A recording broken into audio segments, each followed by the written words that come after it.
दीपक केसरकर यांनी राजीनामा दिलाच पाहिजे, दिलाच पाहिजे।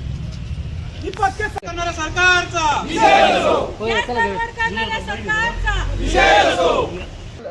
प्रचंड वाढतायत, त्या संदर्भात तुम्ही हा मोर्चा काढलाय, नेमकं काय या मोर्चातून तुम्ही सांगू शकता? आता कालच बघा 30 ते 35 रुपयांनी म्हणजे 1000 रुपयाच्या आसपास आता वर जातोय गॅस।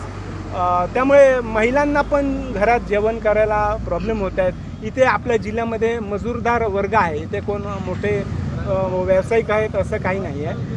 त्यामुळे त्या घरगाडा जो चालवचा आहे त्या कुटुंबाला खूपच हालत होत आहेत, त्यांचे गॅस मिळत नाही आहेत। त्यामुळे हा आमचा मोर्चा आहे, गॅस लोकांना योग्य वेळेत आणि कमी दरात मिळायला पाहिजे। पण केसरकरांची वारंवार मागणी उभाटाही करते आणि तुम्ही करताय। केसरकरांनी राजीनामा दिल्यानंतर सावंतवाडीच्या मतदारसंघाचा विकास होईल असं वाटतं का तुम्हाला? बघा, केसरकरांचा राजीनामा अन्य कोण मागतंय हे सामान्य नागरिक मागतायच। का मागतायत? कारण त्यांचा कंट्रोल राहिलेला नाही आहे आणि ह्या सगळ्यांना पोलीस प्रशासन इथे पाहणी करते, परंतु आमदार आणि मला वाटतं विद्यमान पालकमंत्री यांना पाठीशी घालत आहेत आणि त्यांना ते सहकार्य करत नाहीत असं दिसून येते।